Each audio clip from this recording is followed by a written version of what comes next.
This episode of History of Rap is brought to you in part by the Rap Institute. TWI is the world's #1 online training and education platform dedicated to professional vinyl rapping.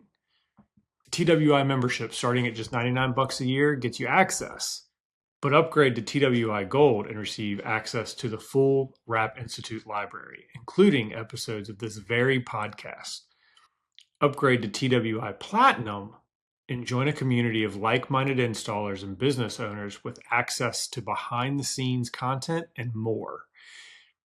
Use code BRYCE15 for 15% off your order.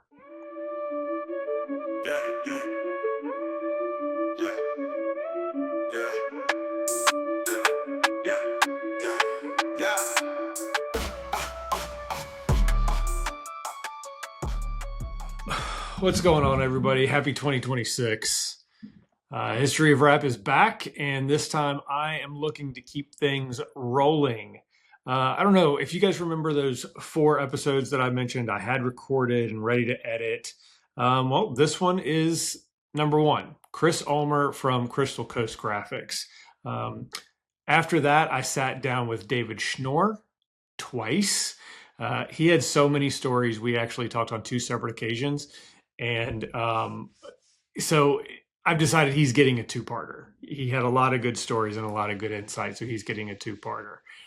Lastly, I talked with Kyle Flaherty from, I think that's how you say it. And Kyle, pardon me if I'm destroying your last name, but Kyle from Lake Effect Graphics. He's a young entrepreneur who seems to have his head on straight, and he's making a big splash in the industry. So keep your eyes on him. Other than that, I'm not going to keep you any longer. So let's get to it. Hey, man. Hey, man. How are you? Good. Look at you and your lights and your setup. Dang. I need to step up my game. I do it every week, so I had to put a little place together. How are you? Good. I appreciate you taking the time. No, sorry about that, man. I don't know why I had in my head it was tonight, and then I logged in, and then it said meeting's not scheduled till tomorrow, and I was like, that threw me totally off. Oh, that's all right. That's not a big deal. We're all busy. We all got a lot of things going. So I literally just got done. We took we went and got some food. I took one of my kids with me. We just got some takeout, and we're driving home, and she's going through the bag, and she's like, "Dad, this isn't right." I was like, "What?" She was like, "It's not right." So we turned around, went back into the place, and obviously they couldn't take the food back. So we got extra food, and they made them right. And we got back, we literally just got done eating 15 minutes ago. Same. Yeah. Exactly. We actually hurried home, and I cooked the kids dinner real quick. I was like, I got something going on at 8, and every night this week, Tuesday night I had something, last night I had something at 8, and then tonight I had something at 8. So all 3 nights we had to rush home and get everything going and finish. So same team. I got a 5 and a 7-year-old. Oh, okay. Yeah. 13 and 7, nearly 8. Yeah. So yeah. Yep, but I'm glad she caught it though, because she went in and picked it up, and they had just swapped some ingredients around. She was like, "I don't want any of what Mom got on hers. That's what." And I was like, "We can just switch it." And she was like, "No, I don't." I was like, "All right, that's fine." And they were very kind and they were very nice about it. And "I'm so sorry." I was like, "It's fine. The mistakes happen. You handled it just fine. We'll live. It's fine. So not a big deal." And we got extra food, so I'm happy about it. It's fine. It's great. So Chris Ulmer, dude, I've been wanting to jump in on a roundtable for you for forever. I think I've probably attended one, and it was however long ago, before you stopped doing it and then restarted it. Yeah. Yeah, it's been a while. Yeah. But I know of you through John Duver and a couple of those guys. And I know you've talked to him, and you did his podcast back when he was doing it, and did some, I think did you do some guest hosting or whatever through Rap IQ too? I've done a maybe. bunch of things, yeah. So there were a couple things, there's a couple things that I really want to hit in this conversation. The first one being like we'll get back to the roundtable, but your involvement with what is it, USAG? Sure. Yeah, UASG. Yeah, US, yeah. Um, you know, can you tell me a little bit about that? Because Sure. like last year, I ended up joining that strictly because I was like, okay, I'm going to go get certified Hmm. and everything like that. And it, you know, for whatever reason, like some things fell through. I didn't end up doing it. Hmm. Um, and one of the reasons is like right now, like I don't print. You know, Hmm. I have all my stuff printing, but Sure. can you kind of expand on like what it is, like what Hmm. the organization is, what they do, like what are the benefits of being uh, uh, a member of that organization?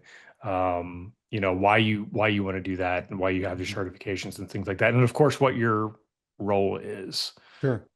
Yeah, I would glad to. I mean, so UASG, it is it's the United Application Standards Group. So like basically we are association of installers. A lot of us also do print.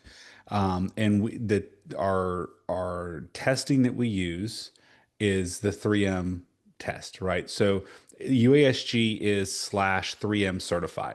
It is the only certification, if you will, that is geared towards the entire company, towards the shop versus the individual installer. And so, in order to be a UASG slash 3M certified member, you must have a 3M preferred installer on site working and doing installs. Okay, so a lot of people kind of mix up the two terms. They take 3M preferred and they say, oh, I'm 3M certified. They're two distinctly different certifications. 3M preferred is for the individual, and a 3M certified is for the company. So if you're 3M certified, you're also UASG. And so there's a lot of that where people get, the two of them kind of mixed up and the terms are used interchangeably and stuff. But that, in a very overall nutshell, that's your difference between the two. UASG 3M certified is your company, 3M preferred is for the individual installer. And then the kind of the way it works and some of the the history and all that behind it is in order to become again UASG you'd have to have a 3M preferred installer on staff, and then you'll have to also apply to be a member. And what will happen, kind of a little bit of the overview, is you'll get someone from either Kip probably or Jan Clipper would reach out to you. You would fill out an application to apply to be a member of the UASG. They will uh, look through your application. They will do an on-site inspection to make sure that you're a legitimate business. They'll check a lot of different just basic business type things that you should be maintaining anyway: insurance, safety posters, material lot numbers, rolls, things like that. And then, Kip does all the on-site inspections, or most of the on-site inspections, I should say. And so he'll walk you through kind of what he's going to do. He'll interview you, talk to you. He'll watch your installer do some work to make sure you look proficient at what you're doing. They will ask for references, in which they will, reach out to those references to make sure that you are what you say you are and you're in good standing, things like that. And then, once all that kind of comes together, then it'll go off to the board, and then we will take a look to make sure we all agree with the on-site person's what they've determined while they were there on site, and then it'll come up for vote. It usually goes pretty quick, and then after that, if everything works out good, then you would become a UASG member. And then with that, you get, of course, you're listed on 3M's website as a UASG or 3M certified installation facility, which does rank, I'm pretty sure, higher than like preferred status does. And then also, you get access to UASG University, which is an online training center that is not only geared towards installations, but also on the business side of things as well. Like Chris Prenevos from AZ Pro does a lot of the business courses and things like that for UASG University. You get tool discounts that you can purchase through them. All the 3M tools like Rolly Pros, things like that as well. You can get a discounted rate on those. We have an annual meeting, which is next week. So right before, typically in the last few years at least, right before Print United, we will hold an annual meeting where we'll kind of go through all of our new directives for the year. Our current price, or current president is Trace, and Trace is a great guy. He took over from Mark Humble about a year, a little over a year, about a year ago, right about a year ago, I think it was now. And so Trace is a great guy. He's been in the industry, owns a company called VSP Graphics up in New York. And Trace has been in this business a long time. His children are now running his business up there for him. He's still very much a part of it, but helping with UASG and all that other stuff, he's turned over a lot of those operations to them. And so, he's a great president for us. He's definitely got the members' best interest in mind. And there's a lot of new things that are going to be kind of coming out in the next year and new directives, from the president and things. I am on, of course, the board of directors for USG, and I am in charge of the training. So that's kind of my role. It's a new role for me there. Just getting started in that role, as a matter of fact. So, haven't even been doing it too long as far as that portion of it goes. So I'm going to be helping with that. We've got some other trainers and stuff that are going to be assisting, and part of what we're doing at this at the annual meeting next week is we are going to be doing demos on some different products that 3M has coming out, or already out, and just kind of trying to get it more in the commercial market, such as window tint, some PPF, flat glass, things like that. And so it's just another avenue that you could take as a installer for things that have been coming up, and a lot more of them, even if you get into safety films on glass, things like that. And while that's not going to come completely get hit on at the meeting next week, but they'll at least touch on it, I'm sure. And so um, it's a great organization. It's 200 and maybe 30 members, somewhere around there. I'm probably off on that by a little bit, but right around there, I think, is what our rec or our attendant, or not attendance, but our membership is. We do have them in most areas. There are some areas that don't have them, a UASG shop in them, of course, or super close by. But there's a lot of members that have been there, a lot of founding members that are still in it. Going back many years, 30 plus years, I think, is when it started. How long ago it started, I'm probably off on that by a little bit there too, but it has been around for a while. And so some of the original guys are still there and assisting and advising and things like that. So it's a great organization. A lot of, you've got a lot of the older guys that kind of really got started in this industry, John Carthy's, the Kips, Jim Miller's even, and a lot of these guys that have been around for a long time, and doing this since most of us were young. And and now you've also got, your newer guys, your guys that are newer in the industry that have been doing this, 5, 6, 7 years. And it's just a really great mixture of people.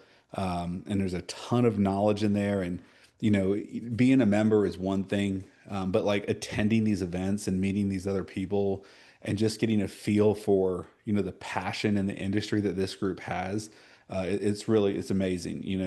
When you're sitting around all these like-minded people that are all, putting stickers down for a living. And it's really just, it's a good organization. I mean, if you haven't been a part of it, I don't know when this podcast is going to air, but if you do attend Print United, there is one night that we're going to do like a mixer where we're going to get 3M preferred people that aren't part of the UASG yet. And everyone will come together, and we'll have like a little kind of a mixer where everyone can meet the different people if you don't know them, and just kind of show you what the organization's about. Okay. Yeah, so I was actually mixing up UASG because like now that I'm talking about it, I'm like, oh yeah, that's what it is. So this is where if you've listened to any of my podcasts, this is where like my brain or my mouth moves faster than my brain, and Sure. when I don't have properly time to prepare. But anyway, so I was mixing that up with like Printing United, Okay.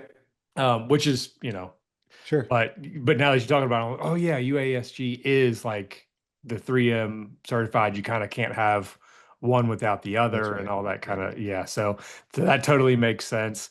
Yeah. And I'm really glad that you straightened that out in my brain because it was Sure. all It was all It mixed happens. up. Like, yeah, it had. We were just in a meeting in Sedona a few months ago, and that was one of the topics was, there's a lot of just confusion in the marketplace as Mhm. to what the difference is. A lot of people are like, oh, I got my 3M certification, but there are distinct differences between that and being 3M preferred. So, but yeah, absolutely. You're Right. you're the, Yeah. you're the norm in that, I promise. Yeah, so if you're a member of UASG, that doesn't necessarily does that automatically make you a 3M certified shop That's or right. no? The two terms are synonymous. You Okay. have to be one to be the other. Okay. Okay. But it doesn't necessarily because that again that deals with a shop. So if you're a 3M certified shop, Hmm.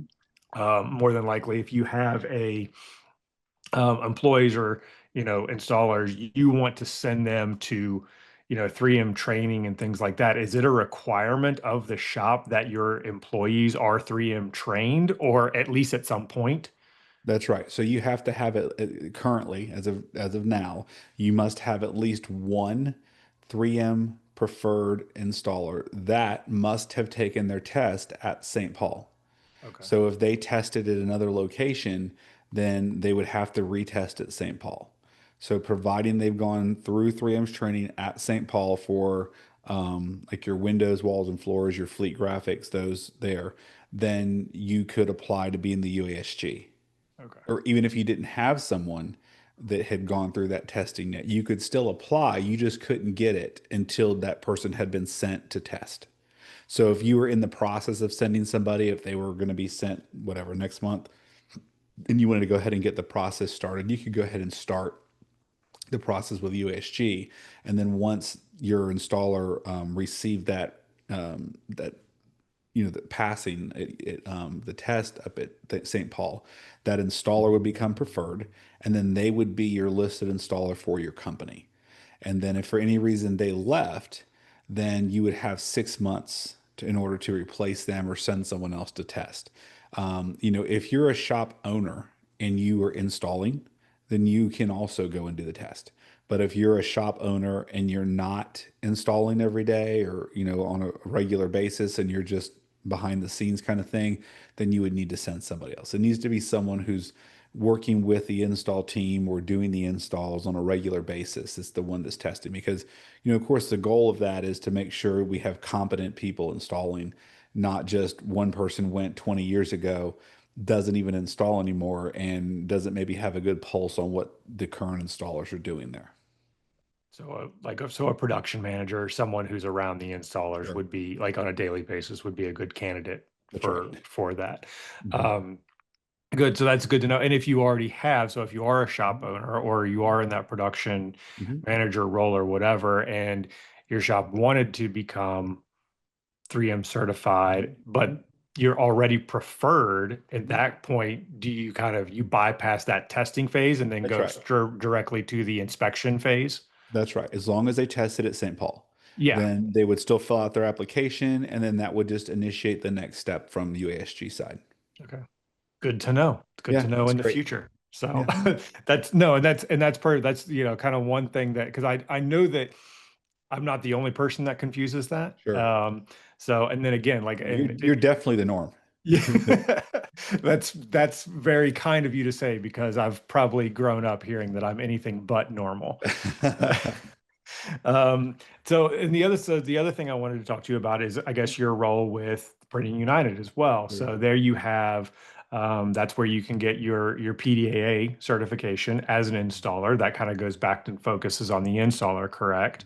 That's right. So that's what I joined last year. Okay. I signed up for Printing United, all that Sure. kind of stuff, Sure. because I was going to get my PDAA Yeah. certification. Like I said, it kind of fell through. But in that, like, you're one of the trainers, is that correct? That's right. So Or I help with test administrators? on that side of things. I do help with the installation on the fleet program. Okay. And so I don't, Kenny Burns and Fatty do the windows, walls, floors, those different designations for PDAA. And I assist with the vehicles. Hanier has also been just starting to assist, and he's going to be doing some of the classes for them as well. And I think he's even going to be able to offer them in Spanish as well when they do those. They don't do a ton of them a year. They do, as they can get people signed up or interested in it, they do have classes. But yeah, so we do that. That is, a signification, or it's for the installer versus for the shop. A little bit different setup there. It's similar in the fact that, they're both kind of, where UASG has, again, it's for the entire business for the shop. And there is, within UASG, there's not different significations like windows, walls, floors, fleet vehicles, all the other different things, right? You're just a member of UASG. If you do the PDAA, there is different badges that you can get. And those different badges just kind of signify the things that you've tested on and the things that you're proficient in. Because some people, Kenny Burns does a great job of like a signage side, because you have a lot of people in this business that are strictly doing signs. They might not ever touch a vehicle, and Kenny teaches a portion that kind of digs deeper into installation of signage and things. And so, yeah, I mean, they're similar, but they do have a lot of differences between them. Yeah. So what would be some of the, I guess, the benefits of being a member of the Printing United with your PDA certification? I mean, just like any other certification out there, obviously you have cloud. It shows that you're serious about what you're doing, you know what you're doing, that kind of thing. Mhm. But outside of that, because like I got, I would get a lot of things, obviously, about like the printing side of the industry, Sure, which again doesn't truly apply to me. And obviously, there's knowledge to be learned there. sure. But for me, it was kind of like everything all at once Sure. that I didn't need. Yeah. So, there within Print United, there's a lot of different avenues, right? You have Print United is this monstrous conglomerate of everything printing related. One of the small, tiny little niches of it is the PDAA. PDAA used to be, before Print United, it was SGIA. And PDAA was started by, again, a group of guys and Rob Ivers and everything many, many, many years ago. John Carthy, again, he was part of that organization. And they started that organization. It was a decalers association for putting on decals. It was just a group of them. And then it's somewhat evolved, and then when SGIA kind of took it over, and then Print United kind of absorbed SGIA. Now it's such a small portion of such a monstrosity of an organization, and because of that, there is a lot more on the printing side and assistance and things like that you can get with Print United, not necessarily within PDAA. They're more on the installer base side. But the gentleman who runs the PDAA, Ray Weiss, he is actually from the offset in the printing world. And so he also does a lot of classes for like profiling, like G7 profiling and things like that. And he teaches some different classes and stuff like that for Print United. So, with that said, I mean, if you are a printer, that's a great place with Print United to kind of learn, get some of those badges if if that's something you want to do. Like a lot of the different certifications. I mean, some people are like, it's whatever, it's just a piece of paper, and it is. Don't get me wrong, it's a piece of paper that hangs on the wall. Some people, uh, you know, to me, the benefit of having it is several things. One, I think we all go into getting them because we'd like to hope that we're going to get some work from them. That there's, in most of these certifications and things, I would say that's very true. They have databases where people can use or find like a resource in order to find installers in your area. And to me, the more of those that you're on, the more kind of, I get a lot of customers that will search one and then they'll search the other one just to see if there's someone else, and they'll see me on both of them, and they'll reach out and say, "Hey, I saw you on these two websites. I need to get a quote on whatever job that's in your area." And so, I think being on these different certifications and programs has been definitely been beneficial from us. And we get at least opportunities for jobs on a weekly basis, pretty much to do different install work. I might not get one this week, but I might get four next week. And that's, my range is typically about an hour and a half, maybe 2 hours if it depends on the size of the job. And then once you get outside of there, I've got a lot more people in the different groups. And we don't travel as far unless it's a good sized job too. So most of our work is about an hour or less away. But these different certifications and things, I have found them to be very beneficial through the years. I mean, I think I have all of them. I don't know of any that I can't think of any off the top of my head right now that I don't have on the vinyl side of things. I've even got into some PPF ones with body fence and things like that. So, I've been a very big, supporter and everything for continuing education. Always have been. I think it's a great way to learn. And even if, like, I've never done a certification where I went in just to test, because that to me was just the benefit of it was the test and the paper. I wanted to learn everything I could about that material and that product from the people that make it. I didn't want to hear about it somewhere else, or, a lot of people bash different products. Well, they don't know how they work. They don't know that these films need to be post-heated to 215 or 220, but these over here need to be post-heated to 190, and then they complain when they don't work for them. Well, you didn't really know how they worked. All the major manufacturers right now, they all make good films, and learning the different nuances of those from the people that manufacture them. Like, it's almost, I can't think of a better way to learn from them. And so that's been big for us. We've got one of our core values at our shop is, continuing education, because I'm just a firm believer in it. And things change. You get new products out there, you get techniques. I mean, I would say every 5 years, maybe 6 years, there's a decent like rollover in whether it's some material nuances or install techniques have been updated and things like that. Like, I've done the 3M one, I've done that a couple times, and I passed it, the first time. I didn't need to go back, but they changed the vehicles up, they changed the way that some of the stuff was done. So I went back and redid it again. And again, no reason. I already had it. I wanted to learn again.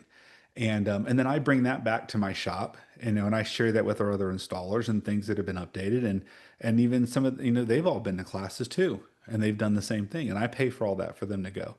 And so, I mean, it's hard for me to go and teach some of these classes, but then not believe it in it myself, like to send my own guys, right? And so, um, you know, all my guys have gone, and I hear a lot of times people are like, "Well, I send them, and then they want to leave." I pay for all this, and they leave and they go somewhere else. For those that have installers that work with them, that it's not, just a solo shop, and uh, and I can't tell you that's not the case. I mean, I can promise you that's happened, right? But to me, it's a bigger thing. Is like, well, how are you? Why is it they left? Because most people don't leave strictly for money. Is it a money thing? Is it, were you showing them, their value? Were you being a good, were they a good team member? Were you a good boss to them? What that looked like. I'm sure there's a lot more to it than that. And, and I've always been a firm believer in, if you treat everybody well, there's just not a huge reason a lot of times. Of course, you're still going to have some leave here and there, but it's going to typically be on good terms. And when we do interviews, especially for installers, I've talked about this for many years now. One of the things that we've always done is when we sit them down to do their interviews, I'm typically like the third or fourth person that interviews them. I'm like the final boss, before we decide. And usually part of that conversation goes something like, if you're gonna, and we don't like to hire people that are experienced. We primarily only, very, very, very rarely do we hire experienced installers. There's typically no experience at all. And it kind of goes something like, at some point, most installers are going to see, they see this amount. We charge $5,000 for this, excuse me, for this wrap, and they're going to be like, and I only made X amount of that, and I can do this on my own. And I try to encourage them and say, look, there's a lot that goes into it. It's not just putting a sticker on. There's a lot of cost associated with that. And at some point, you're probably going to have that thought cross your mind, right? But what I'd encourage you to do is to stick with us, come talk to us. You know, um, if you're doing well, if you're learning, if we see potential in you, then what I would like to do is when that time comes, instead of you going off on your own, I'd like to invest in your new company, right? I would like to take you under my wing, invest in that company, allow you to start a company. Instead of being my competition, we're now working together. That's it. If you're listening to or watching this on any other platform that is not the Rap Institute, that's all you get. Do you want more? Do you want the full episodes? Go to therapinstitute.com and use code Bryce15 when you sign up.